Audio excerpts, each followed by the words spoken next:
These machines harvest the cane by cutting it at the base. The heavier lengths of cane drop into the base of a conveyor, which feeds them into the transport bin that follows alongside. At the mill, trucks empty their load onto a receiving table. It feeds a belt conveyor that takes the cane through two separate washes. The cane must be as clean as possible for extracting the juice.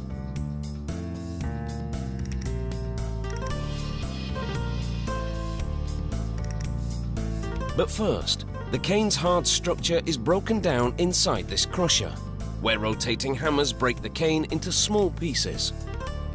A conveyor loads it into a milling tandem designed to extract the sweet juice from the crushed cane.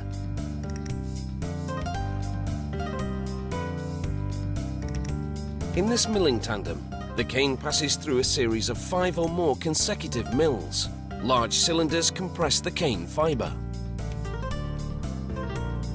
The juice pours out of the milling tandem and diverts into a channel away from the bagasse, the dry pulp that remains after extracting the juice.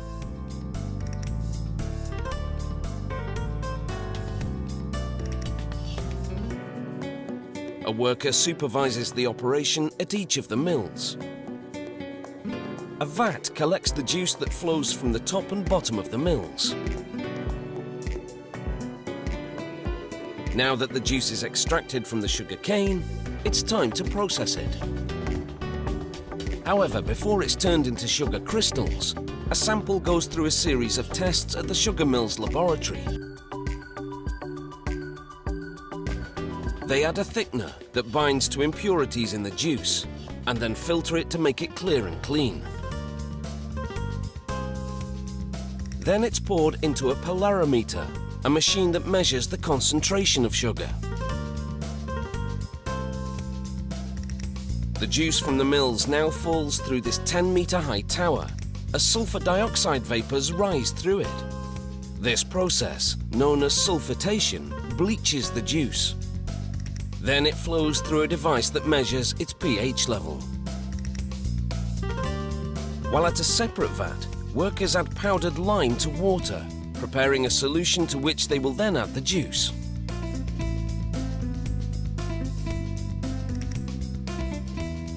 An agitator mixes the cane juice and lime solution for about 6 hours to complete a process called alkalization. It regulates the juice's pH level and helps clarify it.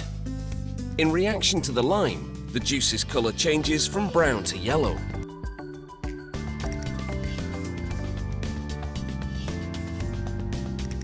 Next, the juice goes into these clarifier tanks.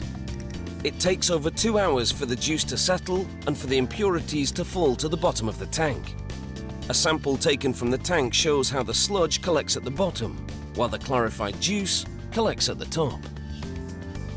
There's still quite a way to go before it's transformed into the stuff that goes into your tea. Workers filter the residue, known as mud, from the clarifier tanks to extract any remaining sugar.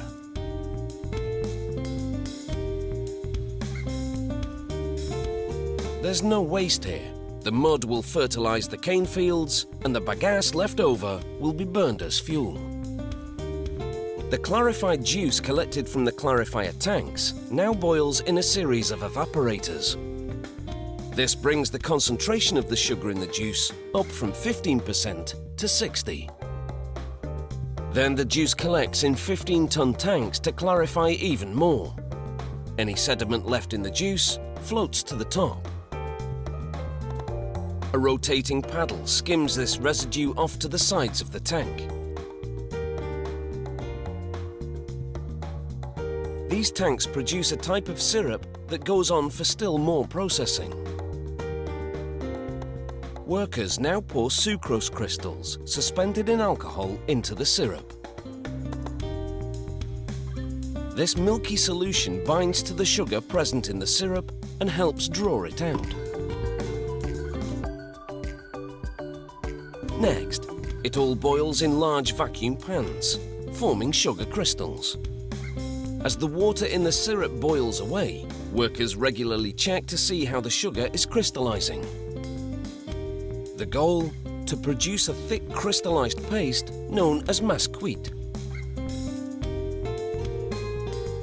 It then goes into a high-speed centrifugal machine to remove the sugar crystals from the uncrystallized syrup.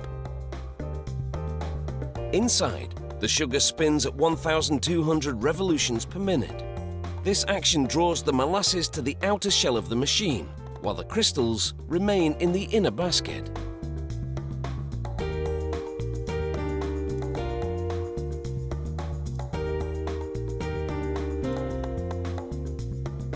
Sprays of water wash the crystals. Then the water is drawn out, so only the crystals remain. This centrifuge draws out moisture from the sugar, just like a washing machine on spin cycle dries your clothes.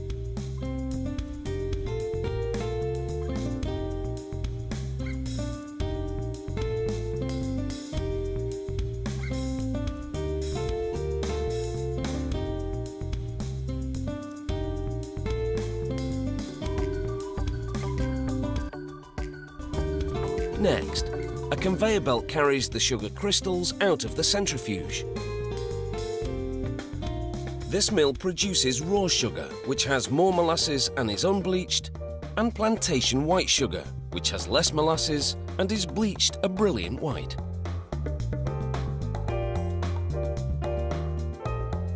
The sugar on the conveyor now goes into a large dryer. Hot air blows into this dryer to bring the sugar's humidity level down to 0.02%. That's standard for table sugar.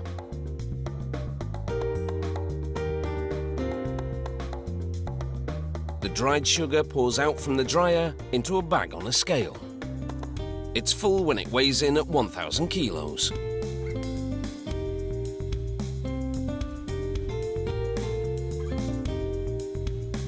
A hoist then carries the bags to a platform at the far end of the packing facility. At 3,000 kilos, that is a heavy load. It lowers each bag over a chute that leads to the factory's main floor. Workers carefully open each bag in turn and pour out the sugar directly into the chute. It feeds an automated packaging machine which fills a series of 2-kilo plastic bags, seals them and separates them. This packing facility produces 200,000 bags every day. That means processing 400 tons of white sugar daily.